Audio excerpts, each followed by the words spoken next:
Welcome back to Cottage Designs by Erin. I am Erin, and I am the owner and operator of Cottage Designs by Erin on Etsy. I'm also a high school special education teacher. I've been teaching since the early 90s, so I'm getting close to retirement, but I'm not there yet. Anytime I have a day off, I make a video on YouTube of the crafts I'm currently working on or intend to finish, and I share those with you. So today we're going to do Flosstube number 25. The first item that I have here is a finish, and I made this cute little ornament. If you recall, the pattern came out of Cross Stitch 2002, just Cross Stitch 2002 Christmas ornaments. And the pattern is in the back. Show that to you. Of course, my marker fell out of the book. Okay, so it's a log cabin or salt box style home here, and it didn't take real long to finish this. It was 55 stitches high by 31 stitches wide. Okay, I'm going to move the camera to my hands. So in order to finish this design, I used my Omni Grid square, and I centered my needlework, and then I cut out the shape around it. This is a 6-inch block. Next, I cut out a 5-inch square and cut this out of a self-stick mounting board. I took my needlework and I wrapped it around the mounting board, just like you're wrapping a present. And I hot glued it over the back of the mounting board. Then I took a piece of felt and cut the felt out 6 inches. I used pinking shears to cut the edges of it. So I hot glued the felt to the mounting board, and then between the two, I cut about an 8-inch piece of ribbon and glued that in there. Next, I have this old jelly jar of antique buttons, and I just picked out all the brown buttons. Some are wood, some are not. This one's wood.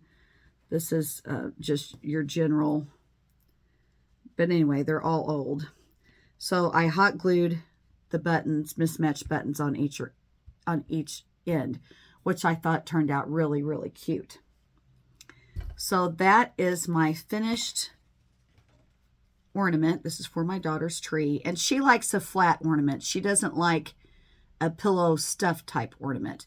If I had to do it over, I might have sewn strips around it and made it kind of like a quilted pot holder. Like I would have put batting in it and probably finished it out in fabric. This is kind of heavy, but it's not overly heavy to where you couldn't use it. So that is my finished item. Next, I have a problem. I've been stitching this, showing you this since Halloween. Guess what happened? I ran out of floss. This was a kit. It only came with one skein of floss per color. So I ran out of the red, and I will quickly run out of the pink. I was able to find the pink on eBay. Now you're thinking to yourself, what's the big deal? You can find DMC floss anywhere. The problem is this was not DMC floss. The kit came with Anchor floss.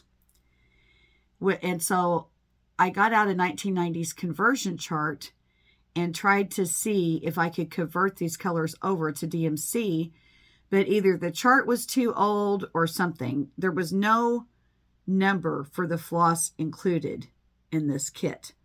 So I'm trying to figure out how I can finish it. It's still going to be finished because I have almost a month invested in it.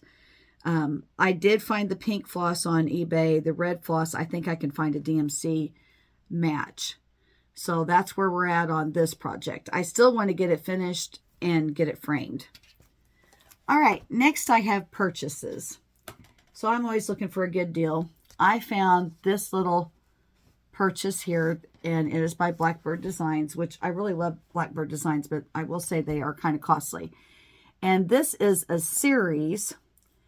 You make all these little cards and you sew them all together on different linens, and then you sew the entire thing together, all the blocks together and typed in a sort of a sampler form. And I love the saying on this. It says, county of blank is my home. So I live in White County, so my county will be white on there, which I really like that. I can't show you the chart because this company is very popular, and I think that would be copyright infringement. But this is one item I bought. Then I found this old pattern on eBay, and I'd say it's probably from the 90s. See if it's got a copyright. 1995. It says, when I was young and in my prime, here you may see how I spent my time. And I just feel this is so me. I've been stitching since 1993. I started quilting in 95. And I was a very young woman at that time. And this is how I've spent my days, is learning new skills. And then I hopefully try to pass those skills on to you. But I thought this was really beautiful. It's on linen. And here's what the chart looks like for that. I can show it because it's out of print. You might still be able to find this on eBay, was where I bought it. It's called Homespun Elegance, the Stitcher. I'm normally not crazy about muted colors, but it was the saying that got me. And I love the image of the woman working over here. Okay, next I purchased a little, it's not really a kit.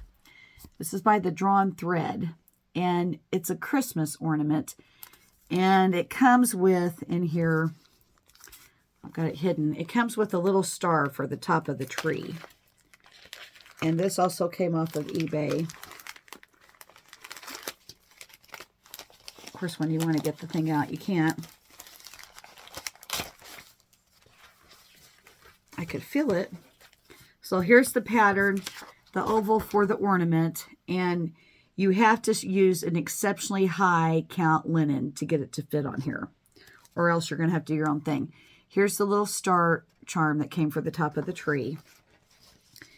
And let me see if it tells me how many stitches this is.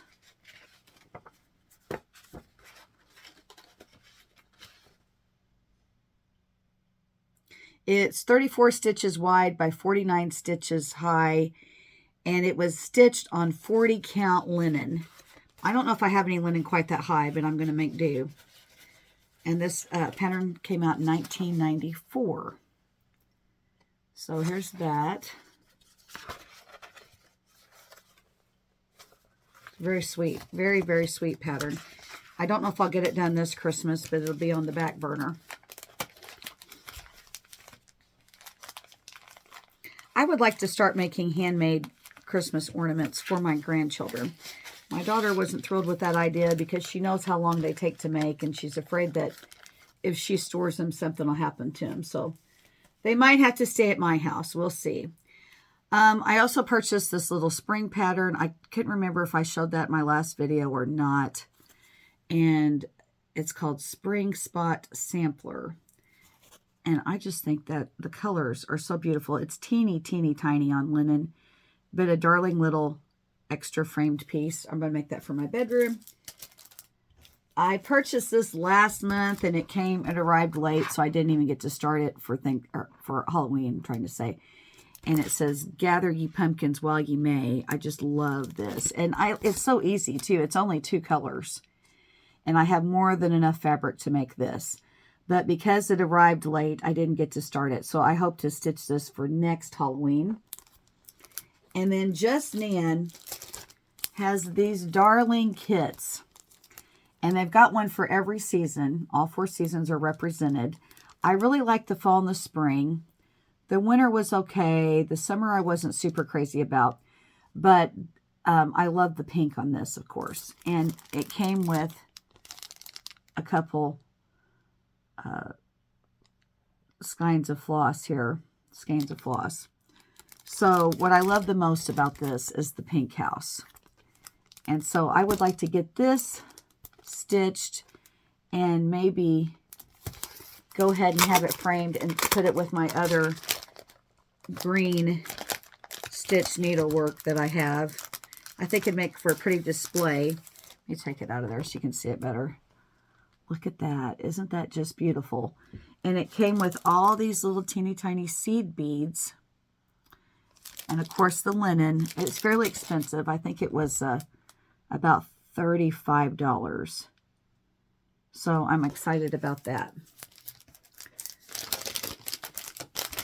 I have not started making the Halloween ornaments for the Halloween tree because I'm not feeling it yet while we're in the Christmas season. But I have all these projects to work on for later. All of these can be found on eBay. They are still very current. So I hope you like my Flosstube, and please join me again in the future for new projects and new ideas. Like and subscribe and give me a thumbs up. Thank you.